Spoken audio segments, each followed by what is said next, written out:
How to Create a Glitch Monologues Season 28 Chapter 5. This is Season 28 of How to Create a Glitch in the Matrix Monologues Episode 5. In this episode, we will be talking about inhibition, dissonant consensualities and thought inversion. In the episode before last, we discussed how orthogonal thought radiates outward until such time that it is inverted. What we did not explain is the manner of that inversion. Essentially, inversion of orthogonal thought occurs through the inhibition of a second orientation individual.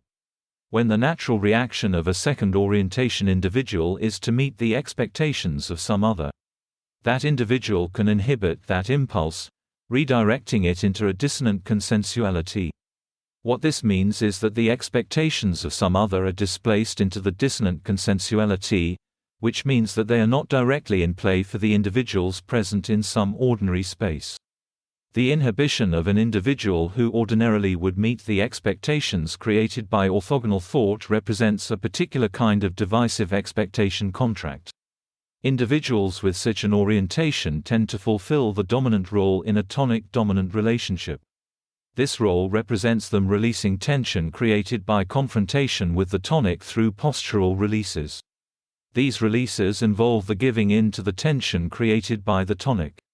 Thus, there are two kinds of dissonant consensualities. One associated with the tonic, in that, when there is inhibition of an impulse it represents a displacement of that impulse into a dissonant space. Another associated with the dominant, in that, when there is inhibition, it is of the tonic's impulse, which is displaced into a dissonant space. Dissonant spaces can be thus either populated by the consequences of our impulses, or they can be populated by our meeting of another's expectations, and it all depends upon our particular orientation to some other. Now, the appropriation of orthogonal thought means the subsuming of closed thinking into the tonic-dominant relationship, which means coupling of the masculine with the feminine, first orientation with second orientation. This is the default organization of a structured society, and involves the elimination of uncoupled or unmanaged masculinity, which ordinarily disrupts social organization through inertia.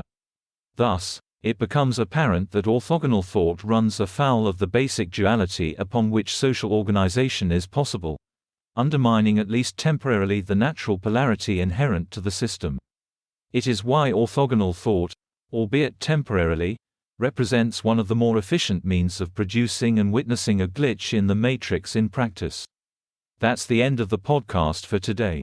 If you enjoyed it, please like, comment and subscribe.